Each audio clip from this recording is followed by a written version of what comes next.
გაინტერესებს რამდენი დრო მიდის ერთი სტანდარტული საფულის დამზადებაში?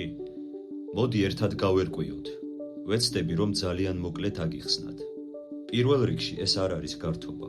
ეს არის პროფესიული საქმიანობა და ენთუზიაზმით არაფერს ვაკეთებ. იყო დრო როცა ვერთობოდი, მაგრამ ახლა უკვე ჩემს პროფესიად გადაიქცა.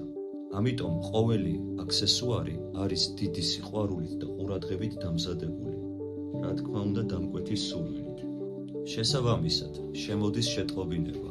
დამკვეთთან დიალოგში მიდის გარკვეული დრო. კონკრეტული მოდელის არჩევის შემდეგ დგება კონკრეტული ტყავის და ფერის არჩევანის მომენტი. ტყავის ადგილზე არ არსებობის შემთხვევაში მიწევს ადგილობრივ მაღაზიაში წასვლა და თუ იქაც არ არის, მაშინ მიწევს ამ უკანასკნელის გამოწერა და ჩამოტანა, რაც დიდ დროს და ფინანსებს მოიცავს.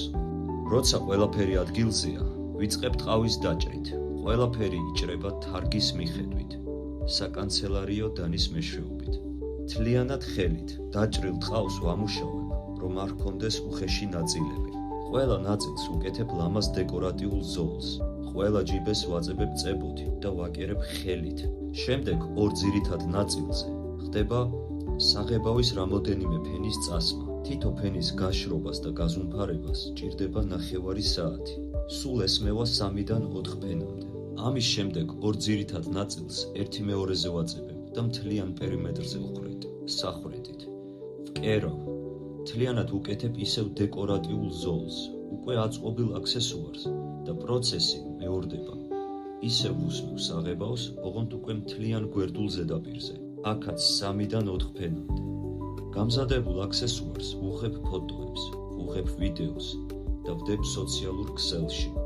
დრო და დრო ვარეკლამებ, რაც დამატებით ფინანსებთან არის დაკავშირებული.